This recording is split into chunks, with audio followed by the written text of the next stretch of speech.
আসসালামু আলাইকুম, ঈদ মোবারক। এটিএন বাংলার সংবাদে সবাইকে স্বাগত জানাচ্ছি আমি শারমিন সালাম। শুরুতেই বিআরবি কেবল সংবাদ শিরোনাম। ঈদ উৎসবে মেতেছে সারা দেশ। জাতীয় ঈদগাহে সর্বস্তরের মানুষের সাথে রাষ্ট্রপতি ও প্রধানমন্ত্রীর একাত্মতা। ৬ লাখ মুসল্লির ঢলে ইতিহাস ছুঁল শোলাকিয়া। ঈদ শুভেচ্ছায় জনগণের প্রত্যাশিত বাংলাদেশ গড়ে তোলার প্রত্যয় প্রধানমন্ত্রীর।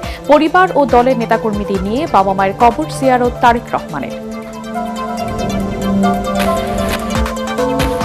ঈদ শুভেচ্ছা বিনিময়ে বঙ্গভবনে রাষ্ট্রপতি জোর দিলেন স্বনির্ভর বাংলাদেশ বিনির্মাণে।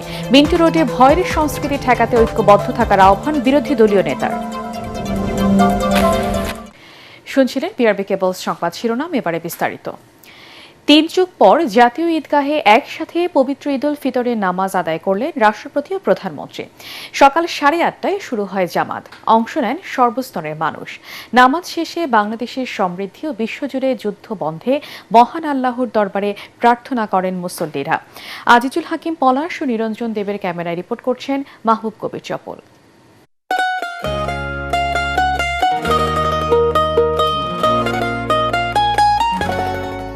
খুশি এক ধরনের তরঙ্গের মতো একজনের কাছ থেকে অন্যজনে ছড়িয়ে পড়ে, তৈরি করে সম্প্রীতির নেটওয়ার্ক।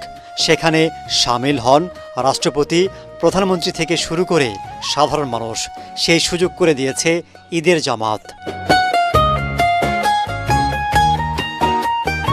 ৩৬ বছর পর জাতীয় ঈদগাহে একসাথে ঈদের নামাজ আদায় করেন রাষ্ট্রপতি ও প্রধানমন্ত্রী, যা অন্যরকম আবহের সৃষ্টি করে। ঈদের সকালে প্রকৃতিও শান্তির সুবাতাস ছড়িয়েছে। নারীদের জন্য আলাদা প্যান্ডেলের ব্যবস্থা করা হয়। দূর দূরান্ত থেকে নামাজ পড়তে আসেন তারা। ভেতরে জায়গা না পেয়ে বাইরেই নামাজ আদায় করেন অনেকেই। হাদিসে আসছে যে এরকম উন্মুক্ত ময়দানে ঈদের নামাজ পড়ো। এইখানে সবার সাথে পড়ার মধ্যে যে আনন্দটা আছে, বাসায় তো আর সেই আনন্দটা নেই। ঈদের জামাত দেখতে আসেন অনেক বিদেশি। বাংলাদেশের মানুষের ধর্মীয় সম্প্রীতি দেখে অভিভূত তারা। The atmosphere here, it's beautiful, and the people also. I like it. Eid Mubarak. Eid Mubarak. Eid ul ফিতরের নামাজের প্রচলন শুরু হয় ৬২৪ খ্রিস্টাব্দে। হজরত মুহাম্মদ সাল্লাল্লাহু আলাইহি ওয়াসাল্লাম মদিনায় হিজরতের পর রোজা ফরজ করলে সেই থেকে ঈদের নামাজ আদায় করে আসছেন ধর্মপ্রাণ মুসল্লিরা। সকাল 8:30টায় ঈদের জামাত অনুষ্ঠিত হয়। ইমামতি করেন বায়তুল মোকাররম জাতীয় মসজিদের খতিব মুফতি আব্দুল মালেক। ঈদগাহে একসাথে ৩৫,০০০ মানুষের নামাজের ব্যবস্থা করা হয়। প্যান্ডেলের বাইরেও অনেক মুসল্লি অবস্থান করেন, তবে এবার মানুষের সংখ্যা তুলনামূলক কম ছিল।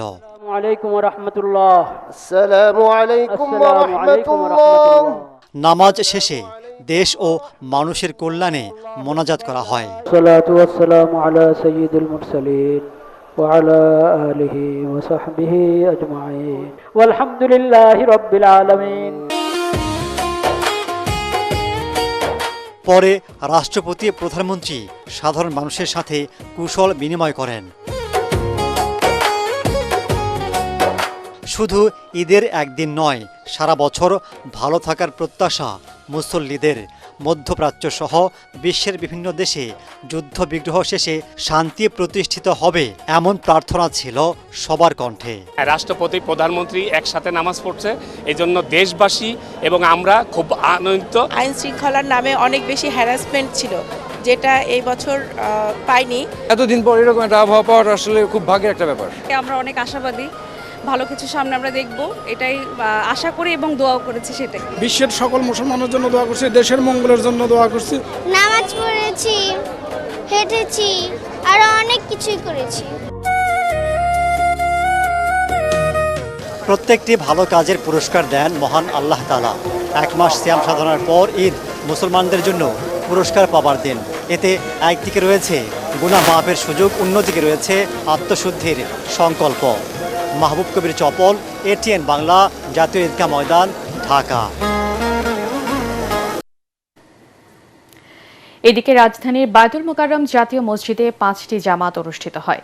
সকাল 7টায় প্রথম জামাত শুরুর আগেই কানায় কানায় পূর্ণ হয় মসজিদ। সকাল 8টায় সংসদ ভবনের দক্ষিণ প্লাজায় এবং আগারগাঁও পুরাতন বাণিজ্য মেলার মাঠে ঢাকা উত্তর সিটি কর্পোরেশনের উদ্যোগে ঈদ জামাত অনুষ্ঠিত হয়। পুরাতন বাণিজ্য মেলার মাঠের জামাতে অংশ নেন ঢাকা উত্তর সিটির প্রশাসক শফিকুল ইসলাম খান মিল্টন। এছাড়াও রাজধানীর বিভিন্ন মসজিদে ঈদ জামাত অনুষ্ঠিত হয়েছে। যথাযথ ধর্মীয় ভাব গাম্ভীর্য ও ব্যাপক উৎসাহ উদ্দীপনার মধ্য দিয়ে সারা দেশে উদযাপিত হচ্ছে পবিত্র ঈদ উল ফিতর। দীর্ঘ 1 মাসের সিয়াম সাধনার পর ধর্মপ্রাণ মুসল্লিরা ঈদের নামাজ আদায় করেছেন।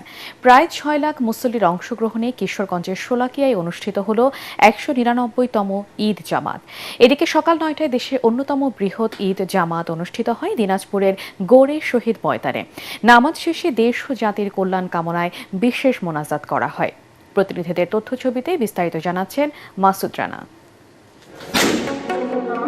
সকাল 10টায় কিশোরগঞ্জের ঐতিহাসিক শোলাকিয়া ময়দানে অনুষ্ঠিত হয় সর্ববৃহৎ ঈদ জামাত। 199তম ঈদ উল ফিতরের জামাতে ইমামতি করেন বড় বাজার মসজিদের খতিব মুফতি আবুল খায়ের মোহাম্মদ সাইফুল্লাহ। দেশের সর্ববৃহৎ ঈদগাহ দিনাজপুরের গৌড়ে শহীদ ময়দানে লাখো মুসল্লির উপস্থিতিতে পবিত্র ঈদ উল ফিতরের জামাত অনুষ্ঠিত হয়েছে। সকাল 9টায় অনুষ্ঠিত জামাতে ইমামতি করেন মাওলানা মতিউর রহমান কাশেমি। নাটোরে পবিত্র ঈদ উল ফিতরের নামাজ অনুষ্ঠিত হয়েছে। প্রথম জামাতে নামাজ আদায় করেন জাতীয় সংসদের হুইপ ও বিএনপি কেন্দ্রীয় নেতা অ্যাডভোকেট রুহুল কুদ্দুস তালুকদার দুলুর সহ মুসল্লিরা। আমি কৃতজ্ঞতা জানাই মহান আল্লাহ তাআলার কাছে যে আজকে এই স্বাধীন পরিবেশে মুক্ত পরিবেশে এই ঈদ উল ফিতরের নামাজ পড়া শুরু করলাম।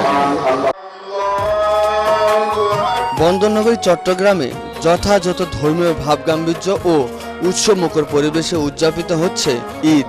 সকাল 8টায় নগরীর জমিয়ত ফালা জাতীয় মসজিদ প্রাঙ্গণে অনুষ্ঠিত হয় প্রধান ঈদ জামাত। চট্টগ্রামের উত্তর কাঠলি এলাকায় ঈদের নামাজ আদায় করেন অর্থমন্ত্রী আমির খসরু মাহমুদ চৌধুরী।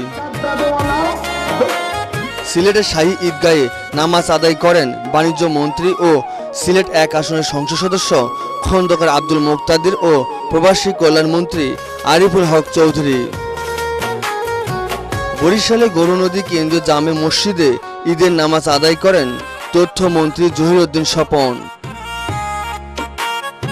খুলনায় প্রধান জামাতে ইমামতি করেন মাওলানা মোহাম্মদ সালেহ আহমেদ।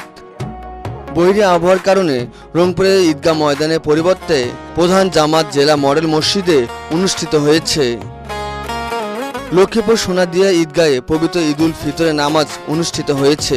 এ সময় লক্ষ্মীপুর সহ দেশবাসীকে ঈদ উল ফিতরের শুভেচ্ছা জানান পানি সম্পদ মন্ত্রী ও বিএনপি যুগ্ম মহাসচিব শহীদ উদ্দিন চৌধুরী এনি। ঈদ আনন্দের দিন, ঈদ খুশির দিন। আমরা সবাই মিলে আজকে একসঙ্গে ঈদ উদযাপন করেছি। ঈদ মোবারক। এছাড়াও সারা দেশে পাড়া মহল্লার মসজিদ ও ছোট ছোট মাঠগুলোতে ঈদের জামাত অনুষ্ঠিত হয়েছে। Bureau report, ATN Bangla. দলমত নির্বিশেষে সবাইকে নিয়ে জনগণের প্রত্যাশিত বাংলাদেশ গড়ে তোলার প্রত্যয় ব্যক্ত করেছেন প্রধানমন্ত্রী তারেক রহমান। সকালে সরকারি বাসভবন যমুনায় সর্বস্তরের মানুষের সাথে ঈদ শুভেচ্ছা বিনিময় করেন তিনি। প্রধানমন্ত্রী বলেন, জনগণের প্রত্যাশা পূরণে তার সরকার সর্বোচ্চ শক্তি দিয়ে চেষ্টা চালিয়ে যাবে। এবারের মতো ভবিষ্যতেও দেশবাসী যাতে শান্তিতে ঈদ পালন করতে পারে তা নিশ্চিতের কথা বলেন তিনি। পরে তারেক রহমান দলের নেতা ও পরিবারকে সাথে নিয়ে বাবা মায়ের কবর জিয়ারত করেন। মইনুল হাসানের রিপোর্ট।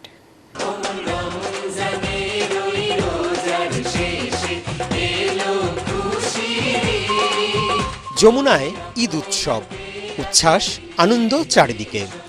সিয়াম সাধনার মাসের পর এবছর কাঙ্ক্ষিত ঈদের দিনটি বিএনপি নেতাকর্মীদের কাছে অনেক বেশি আনন্দের, স্মরণীয়। দীর্ঘ প্রায় 2 দশক পর প্রিয় নেতার সাথে একসাথে ঈদ করতে পারছেন তারা। দলীয় প্রধান ও প্রধানমন্ত্রী তারেক রহমানের ঈদ শুভেচ্ছা বিনিময় অনুষ্ঠানে অংশ নিতে ঈদের নামাজ আদায় করেই সরকার প্রধানের সরকারি বাসভবন যমুনায় আসতে থাকেন নেতাকর্মী, সমাজের বিশিষ্টজনরা। প্রথমেই বাংলাদেশে কর্মরত বিভিন্ন দেশের কূটনীতিকদের সাথে শুভেচ্ছা বিনিময় করেন প্রধানমন্ত্রী।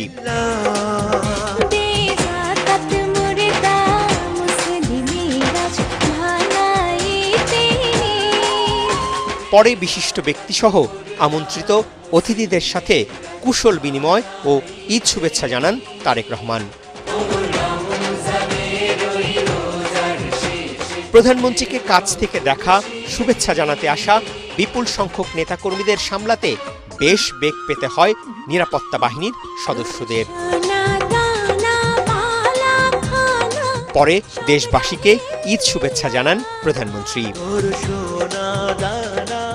আল্লাহ আমাদেরকে সেই রহমত দেন, আজ এই ঈদে বাংলাদেশের মানুষ যতটা নির্বিঘ্নে বা যতটা শান্তিতে ঈদ উদযাপন করতে সক্ষম হয়েছে, ইনশাল্লাহ ভবিষ্যতের ঈদগুলোতে যেন আরও বেশি শান্তিপূর্ণভাবে আমরা ঈদ উদযাপন করতে সক্ষম হই, দেশের সকল শ্রেণী পেশার মানুষকে সাথে নিয়ে। জনগণের প্রত্যাশিত বাংলাদেশ গড়ে তুলতে সবার সহযোগিতা চান প্রধানমন্ত্রী তারেক রহমান। আজকের এই ঈদের দিনে দেশবাসীর কাছে আমি দোয়া চাই, একই সাথে দেশবাসীর কাছে আমি অনুরোধ জানাবো যে আপনাদের সহযোগিতা যদি থাকে, ইনশাল্লাহ আপনাদের এই নির্বাচিত সরকার দেশকে আপনাদের চাওয়া অনুযায়ী দেশ গঠনের কাজে সর্বোচ্চ শক্তি দিয়ে চেষ্টা চালিয়ে যাবে। সকলকে আমি আবারও ঈদের শুভেচ্ছা জানাই। শুভেচ্ছা বিনিময়ের আনুষ্ঠানিকতা শেষে পরিবারের সদস্যদের নিয়ে বাবা মার কবর জিয়ারত করতে রাজধানীর জিয়া উদ্যানে আসেন প্রধানমন্ত্রী। শহীদ রাষ্ট্রপতি জিয়াউর রহমান ও প্রয়াত প্রধানমন্ত্রী বেগম খালেদা জিয়ার রুহের মাগফিরাত কামনা করেন তারেক রহমান।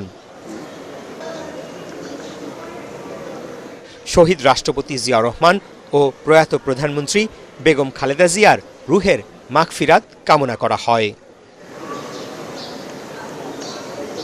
পরে দলের সিনিয়র নেতাদের নিয়ে দোয়া ও মুনাজাতে অংশ নেন প্রধানমন্ত্রী তারেক রহমান। মইনুল হাসান, এটিএন বাংলা, ঢাকা। পবিত্র ঈদ উল ফিতর উপলক্ষে বিশ্বের সকল মুসলমানকে শুভেচ্ছা জানিয়েছেন রাষ্ট্রপতি মোহাম্মদ শাহাবুদ্দিন। শনিবার এক শুভেচ্ছা বার্তায় তিনি বলেন, মানবিক মূল্যবোধ ও সহমর্মিতা ইসলামের শিক্ষা। এবারের ঈদের সময় পৃথিবীর বিভিন্ন জনপদে যুদ্ধ বিগ্রহে অগণিত মানুষের রক্ত ঝরছে উল্লেখ করে সেসব অসহায় মানুষের পাশে দাঁড়ানোর আহ্বান জানান তিনি। এদিকে বঙ্গভবনে কূটনীতিক সহ বিভিন্ন শ্রেণী পেশার মানুষের সাথে ঈদ শুভেচ্ছা বিনিময় করেছেন রাষ্ট্রপতি। সেখানে সংক্ষিপ্ত ভাষণে স্বনির্ভর বাংলাদেশ বিনির্মাণে ঐক্যবদ্ধ প্রয়াসের উপর জোর দেন তিনি।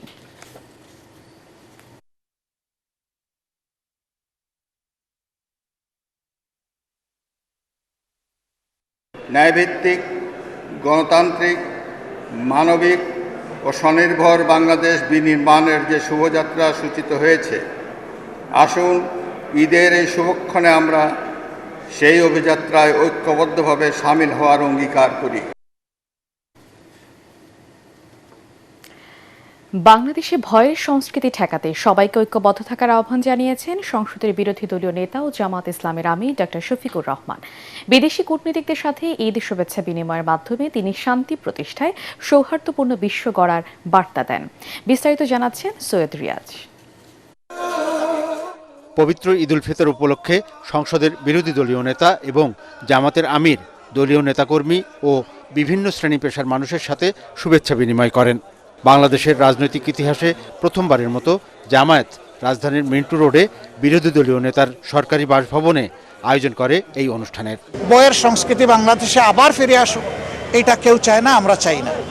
কেউ যদি সেই সংস্কৃতি ফিরিয়ে আনতে চান, তিনি যেই হন, আমরা ইনশাল্লাহ সবাই মিলে ঐক্যবদ্ধভাবে রুখে দাঁড়াবো।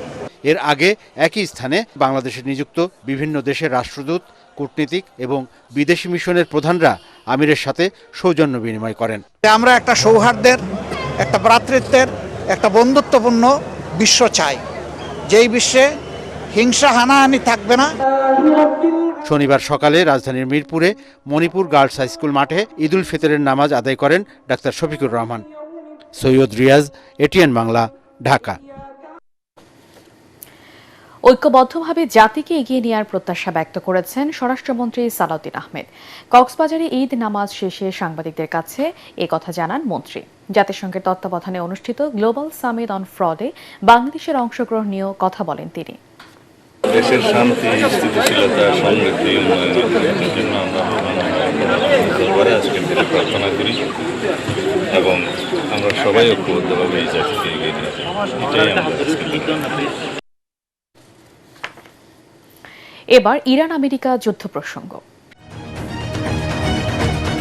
ইরানের নাতানজ পরমাণু কেন্দ্রে আবারও বিমান হামলা চালিয়েছে যুক্তরাষ্ট্র ও ইসরায়েল।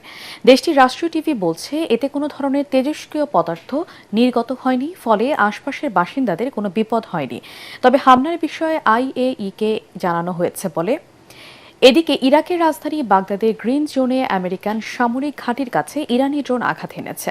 আল জাজিরা বলছে এর ফলে ওই স্থানটিতে আগুন ধরে যায় ও ব্যাপক ক্ষয়ক্ষতি হয়। ওদিকে ভারত সাগরে আমেরিকা ও ব্রিটেনের যৌথ সামরিক ঘাঁটি ডিয়েগো গার্সিয়া লক্ষ্য করে IRGCর ক্ষেপণাস্ত্র হামলায় যুদ্ধ পরিস্থিতি নতুন মোড় নিয়েছে বলে মনে করছেন নিরাপত্তা বিশ্লেষকরা। তারা বলছেন এতদিন জানা ছিল ইরানের দূরপাল্লার মিসাইল সর্বোচ্চ 2000 কিলোমিটার পর্যন্ত আঘাত হানতে সক্ষম, কিন্তু এখন দেখা যাচ্ছে 4000 কিলোমিটারের লক্ষ্যবস্তুতে আঘাত হানার ক্ষমতা রয়েছে তেহরানের ক্ষেপণাস্ত্র।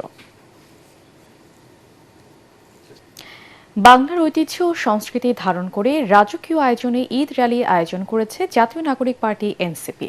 ঘোড়ায় চড়ে পালকি নিয়ে নানান সাজে র্যালিটি ঢাকা বিশ্ববিদ্যালয়ের দোয়েল চত্বর থেকে শুরু হয়ে রাজধানীর বিভিন্ন সড়ক প্রদক্ষিণ করে। এতে অংশ নেন বিভিন্ন বয়সের শ্রেণী পেশার মানুষ। গ্রাম বাংলার ঐতিহ্যকে লালন করে প্রতি বছর ঈদ র্যালি আয়োজনের কথা জানিয়েছেন আয়োজকরা।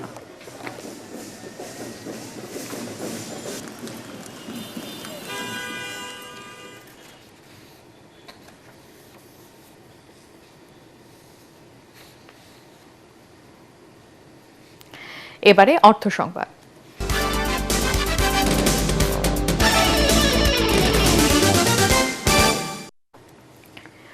মুন্সিগঞ্জে টঙ্গী বাড়িতে 500-রও বেশি পরিবারের কাছে 10 টাকা কেজি দরে গরুর মাংস বিক্রি করেছে স্বেচ্ছাসেবী সংগঠন বিক্রমপুর মানব সেবা ফাউন্ডেশন। ঈদ ঘিরে শনিবার সকালে উপজেলার কামারখাড়া স্কুল মাঠে দরিদ্র নিম্নবিত্তদের মাঝে মাংস বিক্রির এই ব্যতিক্রম আয়োজন সম্পন্ন করা হয়।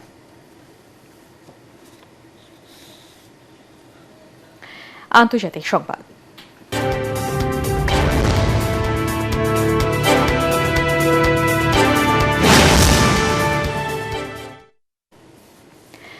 বিশ্ব বর্তমানে ইতিহাসের সবচেয়ে বড় জ্বালানি নিরাপত্তা চ্যালেঞ্জের মুখোমুখি বলে সতর্ক করেছেন আন্তর্জাতিক জ্বালানি সংস্থা IEA এর প্রধান ফাতিহ বিরল। বিবিসিকে দেওয়া সাক্ষাৎকারে তিনি একথা বলেন। সংকট থেকে উত্তরণে জ্বালানি সাশ্রয়ের বিষয়ে আরও সোচ্চার হওয়ার আহ্বান জানিয়েছেন তিনি। ব্যবসা প্রতিষ্ঠান ও গৃহস্থলীর কাজে তেলের চাহিদা কমানোর পরামর্শ IEA এর। মহাসড়কে যানবাহনের গতিসীমা কমানো ও সম্ভব হলে হোম অফিস করার কথা বলেছেন ফাতিহ। ঈদ উল ফিতর উপলক্ষে নারীর টানে লাখ লাখ মানুষ ঢাকা ছেড়ে যাওয়ায় রাজধানী এখন প্রায় জনশূন্য। চিরচেনা যানজট ও কোলাহল কমে নিরিবিলি রূপ ধারণ করেছে রাস্তাঘাট, অলিগলি এবং বাণিজ্যিক এলাকা। সড়কে বাস তেমন নেই তেমন অটোরিকশা কিংবা রিকশাও। কমেছে শব্দের তীব্রতা ও বায়ু দূষণ। এক অদ্ভুত নীরবতায় ছেয়ে গেছে রাজধানী। গুড়ি গুড়ি বৃষ্টি ও বৈরী আবহাওয়া উপেক্ষা করে কুয়াকাটায় ভিড় করেছেন হাজারো পর্যটক। শনিবার দুপুরে বৃষ্টির সঙ্গে সমুদ্রের নোনা জলে গা ভাসিয়ে মেতেছেন বৃষ্টি বিলাসে। সৈকতে এখন উৎসবের আমেজ। এদিকে পর্যটকদের নিরাপত্তা নিশ্চিতে কাজ করছেন ট্যুরিস্ট পুলিশের সদস্যরা। মা বাবারও ছুটি আছে, কুয়াকাটাতে ঘুরতে, খুলনা থেকে যেহেতু কাছেই হয়, কম টাইম লাগে, তো এই জন্য আসলাম। এখানে সানরাইজ সানসেট দুইটাই দেখেছি, খুব সুন্দর লাগে এখানে। এটা হচ্ছে কম বাজেটের মধ্যে খুবই সুন্দর একটা ট্যুর। এবারে খেলার খবর।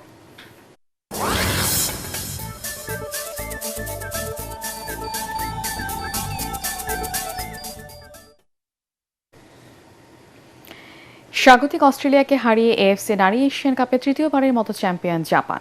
শনিবার ফাইনালের শুরুতেই অস্ট্রেলিয়া আক্রমণাত্মক খেলা উপহার দিল। 17 মিনিটে চেলসির ফরওয়ার্ড মাইকা হামানো লিড এনে দেন জাপানকে। তাতে স্তব্ধ হয়ে যায় সিডনি স্টেডিয়াম। গোল হজমের পর জাপানের সীমানায় একের পর এক আক্রমণ করেও সমতায় ফিরতে পারেনি অস্ট্রেলিয়ার মেয়েরা। অন্যদিকে জাপান নিজেদের রক্ষণভাগ নিশ্চিহ্ন করে রাখে। শেষ পর্যন্ত 1-0 গোলে জয় নিয়ে মাঠ ছাড়ে তারা। এতে তৃতীয়বারের মতো এএফসি নারী এশিয়ান চ্যাম্পিয়ন হলো জাপানের নারীরা।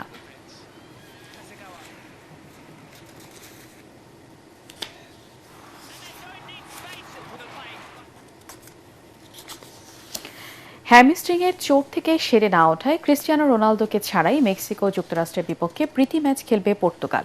বিশ্বকাপের আগে রোনালদোকে ছাড়াই পর্তুগালের শেষ দুটি ম্যাচের দল ঘোষণা করেছে কোচ রবার্তো মার্টিনেস। গত 28 ফেব্রুয়ারি সৌদি প্রো লিগে আল নাসরের হয়ে খেলতে নেমে মাংসপেশিতে আঘাত পান রোনালদো। 28 মার্চ আজতেকা স্টেডিয়ামে স্বাগতিক মেক্সিকোর মুখোমুখি হবে পর্তুগাল। 3 দিন পর জর্জিয়ার আটলান্টা স্টেডিয়ামে যুক্তরাষ্ট্রের মুখোমুখি হবে মার্টিনেজের দল।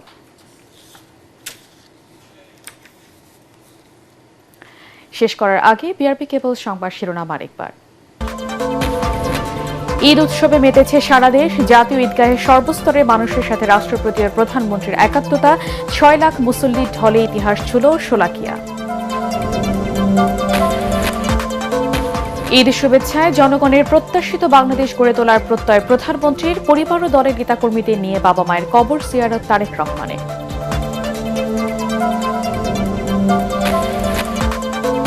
ঈদ শুভেচ্ছা বিনিময়ে বঙ্গভবনে রাষ্ট্রপতি জোর দিলেন স্বনির্ভর বাংলাদেশ বিনির্মাণে। মিন্টু রোডে ভয়ের সংস্কৃতি ঠেকাতে ঐক্যবদ্ধ থাকার আহ্বান বিরোধী দলীয় নেতার। পরবর্তী সংবাদ দেখার আমন্ত্রণ জানিয়ে এখনকার মতো শেষ করছি। 18 বাংলা সংবাদ ইউটিউবে দেখতে ব্রাউজ করুন youtube/18 বাংলা নিউজ।